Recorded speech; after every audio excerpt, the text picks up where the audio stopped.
Manny, if you looking at this, if you somewhere that you're capable of listening to this, or you see me, just know that I love you, and that you know how much I'm worried. Manny has never ran away before. This is unlike him. I've been sending him cash apps. It's still there. He hasn't used. I send him allowance every Thursday. He uses it. His phone's been off since the 8th at 4 a.m. Pinged again at on May 11th on Mother's Day for 3 minutes, and then went off.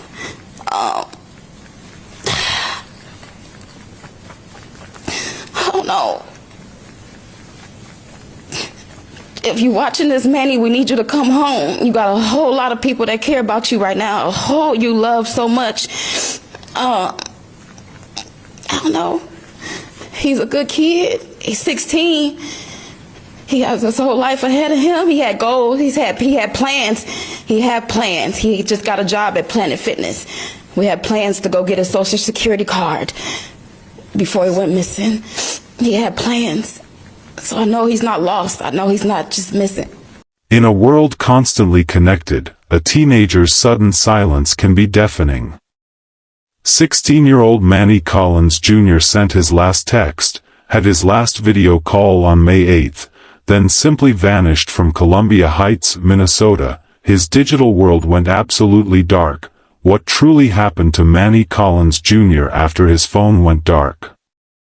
Imagine the crushing anxiety when a loved one, especially a child, disappears without a trace, their every digital heartbeat abruptly silenced. Manny Collins Jr. was living with his father, Jordan Collins Sr., when he sent his final text message. Just hours later, his phone, his social media, his entire online presence, all gone. This wasn't a choice. It was an ominous, unexplained void. What truly happened to Manny Collins Jr. after his phone went dark?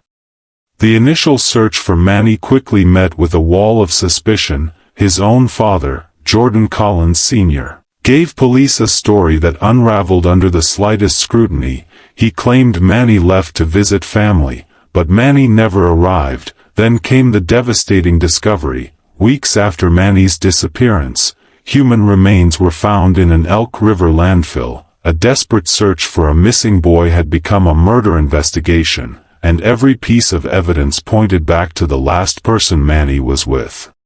What truly happened to Manny Collins Jr. after his phone went dark? Let's find out as we go deeper into this case. Kindly hit that like button right now, and settle in with a cup of coffee as we reveal the crucial details of what happened in this story. Welcome to True Crime Footprint, where we unveil the darkest mysteries and the most chilling true crime tales. If you crave real-life crime stories that will keep you on the edge of your seat, you are in the right place. Kindly subscribe to this channel and turn on the notification bell, so you never miss any of our new stories. Your support keeps these stories alive. Jordan Manny Collins Jr. was a typical 16-year-old, standing 5 feet 8 inches and weighing 140 pounds, with black hair and brown eyes. He had recently moved to live with his father, Jordan Collins Sr., in Columbia Heights, Minnesota. In mid-April 2025, Manny was a communicative young man. He talked to his mother, Ashley Berry, every single day, whether through texts or calls. He also kept in constant touch with his girlfriend, even video calling her just hours before his disappearance. This network of close, consistent contact made what came next even more unsettling. But is Manny somewhere, chilling with friends, or is he safely somewhere in isolation? The morning of May 8, 2025, marked Manny's last known contact. His girlfriend wrapped up a video call with him around 2:30 a.m. He was in his father's apartment. Then, at 4 a.m., his mother received a final text message, and that was it.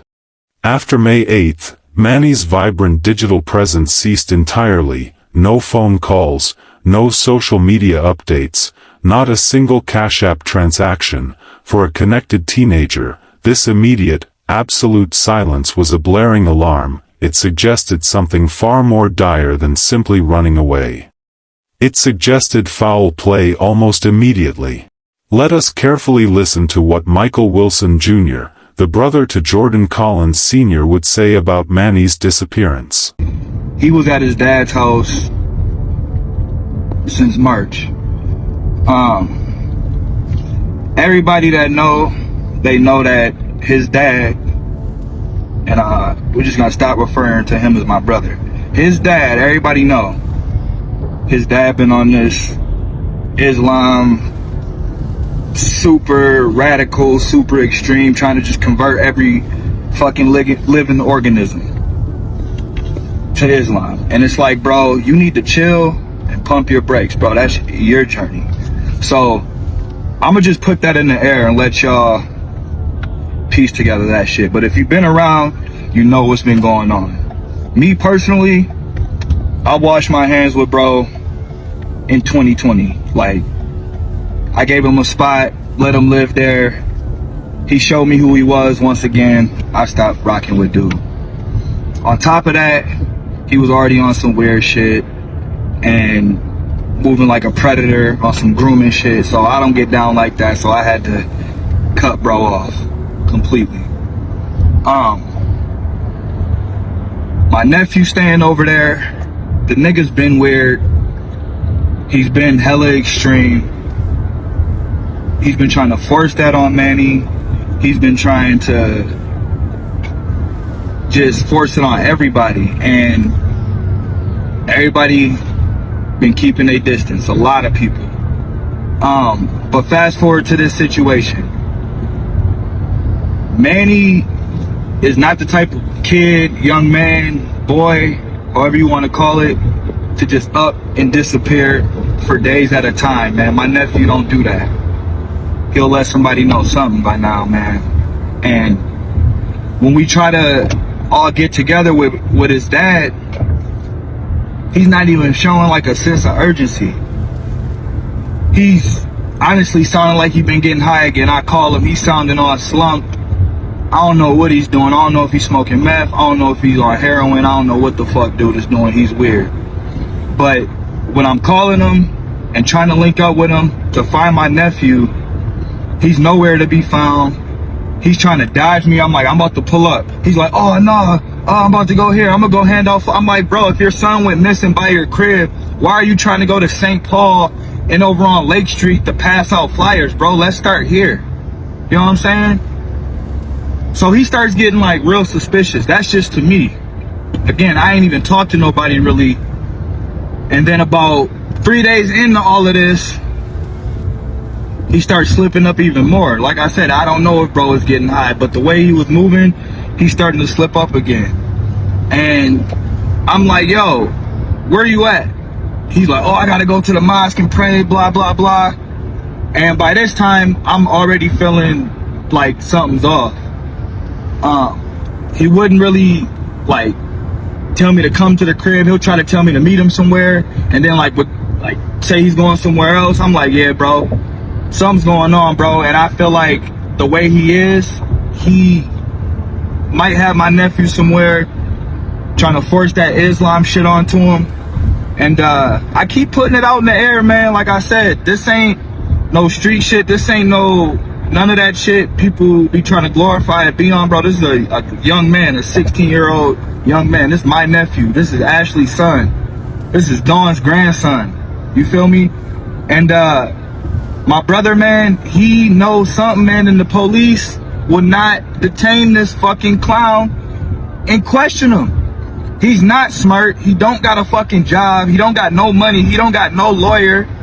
And any group of people he usually get around, he always moves with the weirdos. So he's in that community, he's moving with some fucking weirdos. And like, we can take matters into our own hand, but it's like, where's Manny at? We want Manny. We want Manny. That's what we want. We want to find Manny so he can go back home to his mom. Me and Pizzo pulled up to the mosque. Could have took matters into our own hand. We try to bring the police, they don't do nothing. They don't do nothing, man. So I'm just putting it out there once again. They said the sheriffs, the FBI, whoever, They monitor everything else on social media. Here's the video. Y'all need to question my brother. He's been a weirdo. He's been a predator. He's been a groomer. He's been all of those things. This nigga hang out with Deron Parker. Do your fucking research. If you hang out with a weirdo, you are a weirdo, bro. I don't give a fuck. All his other siblings talking about Jordan needs forgiveness. Fuck no. Y'all moving around with Stockholm syndrome, bro. Jordan Sr. is a weirdo. He run with nothing but weirdos. Simple. I want to find my nephew, man. And I don't want to go hurt nobody trying to find my nephew. So I'm just asking the law, man. When law enforcement questioned Jordan Collins Sr. about his son, his story quickly raised flags. He claimed Manny had left their Columbia Heights apartment that afternoon, planning to take a bus to St. Paul to visit his grandmother and his girlfriend, but investigators moved quickly. They confirmed Manny never arrived at either location. Collins Sr.'s immediate fabrication, coupled with his subsequent refusal to cooperate with police, directly pointed suspicion at him, the man meant to protect. Manny was now at the heart of the mystery. What secrets did his apartment hold? The hunt for Manny Collins Jr. became a colossal effort, a true testament to dedication. Local police, the Anoka County Sheriff's Office, the Minnesota Bureau of Criminal Apprehension, and the FBI joined forces. They weren't just looking for a missing person anymore. They were searching for answers in a case that screamed foul play. The sheer scale was immense. A missing 16-year-old hasn't turned on his phone, talked to his girlfriend, or logged on to social media in weeks. That's why investigators think this teen is in trouble. Late this afternoon, they said Manny is missing against his will. They also have a person of interest in the case. Uba Ali is live in Columbia Heights, where police are asking for help. Sounds awfully serious, Uba.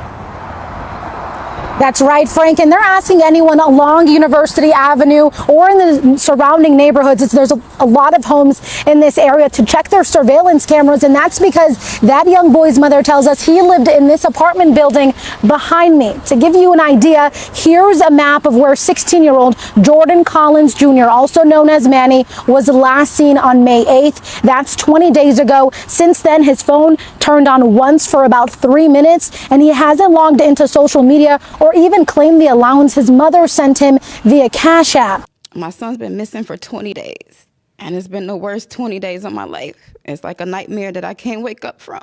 We believe his disappearance is against his will. We fear worse. Authorities say the teen, who goes by Manny, was last seen near University and 49th. It doesn't make sense. The family and law enforcement believe that somebody knows something. Ashley says Manny was last seen with his dad, who he had been staying with this past month at this apartment. Law enforcement says they've spoken with the dad multiple times. They're now asking the public, specifically those here near University and 49th, to come forward with any information or video. Nearly 4 weeks, hundreds of searchers from over 30 agencies, including fire departments and forensic colleges, combed through an astonishing 180,000 cubic feet of refuse at the Elk River landfill. Specialized FBI teams, including their evidence response team, meticulously sifted through mountains of discarded waste. Every piece of trash became a potential clue in the desperate quest to find Manny. Why were they searching for Manny Collins Jr. in discarded waste? Could he actually be in such place after his phone went dark? The painstaking work paid off, but the discovery was devastating. On June 28, 2025, human remains were recovered from that vast landfill. The hope for Manny's safe return was shattered. 2 days later, on June 30th, DNA testing confirmed the worst fear. The remains unequivocally belonged to 16-year-old Jordan Manny Collins Jr. The official announcement of Manny's death came on July 1st, transforming the missing person case into a full-blown homicide investigation. The silence that had once defined his disappearance was now replaced by the chilling reality of his final moments. Preliminary autopsy results provided the first chilling details of Manny's end. The medical examiner confirmed his death was a homicide. The report included a horrific finding, evidence of decapitation by knife. This wasn't just a killing, it was an act of extreme violence, suggesting a calculated brutality. The estimated time of death, between May 8 and May 13, aligned precisely with the period Manny's digital life abruptly ceased, connecting the dots between his disappearance and his violent end. The sheer brutality of the crime shook the case to its core. But how did Manny's body end up in a landfill, and what evidence would definitively link his father to this unspeakable act? With Manny confirmed deceased, investigators turned their attention to the last place he was seen alive, his father's apartment. Yeah, this is the neighborhood where Manny's father lives. I spoke to Manny's mother this afternoon, and she thinks his dad knows something about the disappearance. On May 15th, a search warrant was executed. What they found inside was chilling. Garbage bags in the living room closet contained items stained with what appeared to be blood. In a bedroom closet, they discovered butcher and hunting knives. Most disturbingly, pieces of carpet and a mattress were conspicuously missing from the bedroom floor. The scene painted a disturbing picture, hinting at a desperate effort to conceal something. Just 2 days later, on May 17th, forensic analysis delivered definitive results. The bloodstains found throughout the apartment, including on a bedroom wall, matched Jordan Manny Collins Jr.'s DNA. Crucially, tests confirmed no blood belonging to Jordan Collins Sr. This finding directly contradicted any notion that the blood was his, firmly linking Manny's presence, and likely his demise, to that specific location. The apartment was no longer just a missing person's last known spot, it was becoming a crime scene. The evidence grew stronger. Investigators obtained video footage from May 13th. It showed a garbage truck emptying the contents of a large dumpster positioned directly behind Collins Sr.'s apartment building. This footage provided the missing link, leading police to conclude Manny's body had been placed in that dumpster. Using precise GPS data from the waste management facility, authorities pinpointed the exact area within the Elk River landfill where those dumpster contents would have been deposited. This allowed them to direct the painstaking search, ultimately leading to Manny's remains. On July 7th, Jordan Collins Sr. was arrested on suspicion of murder. During a voluntary statement, he attempted to explain the overwhelming evidence. He claimed he cut the mattress and carpet to clean up his own blood. He stated the knives were used for butchering goats and sheep, yet these claims were directly refuted by the forensic findings. Only Manny's blood was in the apartment, not a trace of Collins Sr.'s. The combination of Manny's blood in the apartment, the missing floor coverings, the video of the dumpster, and the recovery of Manny's body formed an irrefutable sequence of events. His desperate explanations collapsed under the weight of the scientific proof, solidifying the case against him. This evidence is difficult to process. What are your thoughts on these discoveries? Share them in the comments below. Jordan Dupree Collins Sr., 38 years old, the father now accused of his son's murder, had a criminal record in Minnesota dating back to 2008. His history included a conviction for second-degree aggravated robbery, along with misdemeanor theft and a DWI. In 2017, he was charged with a gross misdemeanor for providing false information to police. While a criminal record does not prove guilt in a new case, Collins Sr.'s past actions, particularly aggravated robbery and giving false information to law enforcement, offered context to his character and explained why authorities might have quickly focused on him when his statements contradicted evidence. Collins Sr. was taken into custody on July 7, 2025. Prosecutors quickly argued he was a significant flight risk, noting he had $1,300 in cash at the time of his arrest and was allegedly preparing to leave the state. Just 2 days later, on July 9, Formal charges of second-degree murder were filed against him in Anoka County Court. His bail was set at an extremely high $2 million, or $3 million without conditions. Prosecutors stated their intent to seek a harsher sentence if convicted, citing the particular cruelty of the crime, Collins Sr.'s position of authority over his son, and the significant relationship between them. His attorney immediately demanded a speedy trial, now tentatively set for August 4th. The community of Columbia Heights responded to Manny's tragic death with a profound outpouring of shared grief. Just days after his remains were identified, on July 3rd, dozens gathered for a candlelight vigil and balloon release, offering support to Manny's devastated mother, Ashley Berry. She publicly expressed her deep sorrow, stating, "I'm going to miss him a lot," while also expressing immense gratitude for the overwhelming support, vowing to seek justice for her son. Memorials quickly appeared outside the apartment where Manny was last seen, symbolizing the community's collective sorrow and their demand for accountability. The loss of such a young life, under such brutal circumstances, deeply affected the entire social fabric. Now, we just got word within the past minute or two that Jordan Collins Sr. has now been charged. He has been charged with second-degree murder. We will bring you there. We will be in court today and bring you updates just as soon as we learn more. Jordan Collins Sr. remains in custody, awaiting trial for his son's murder, while the perpetrator has been identified and charged. The complete story of what transpired on May 8, 2025, and the precise motivation behind such a horrific act, await full revelation through the legal process. What could possibly drive a father to commit such an extreme act against his own child?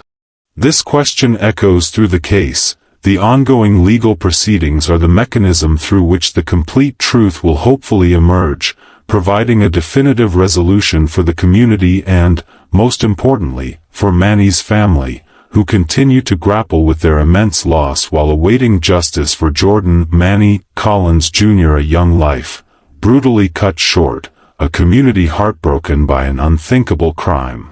The legal system now holds the responsibility to lay bare the complete truth. Manny Collins Jr.'s memory lives on through the relentless pursuit of justice. If Manny's story moved you, please share this video to help keep his memory alive and ensure his case is not forgotten. Don't forget to subscribe to True Crime Footprint for more deep analysis into real crime stories, bringing you the facts and the lessons learned. Our hearts ache for Manny's family. Words feel inadequate, but please know you are held in deepest sympathy and prayers.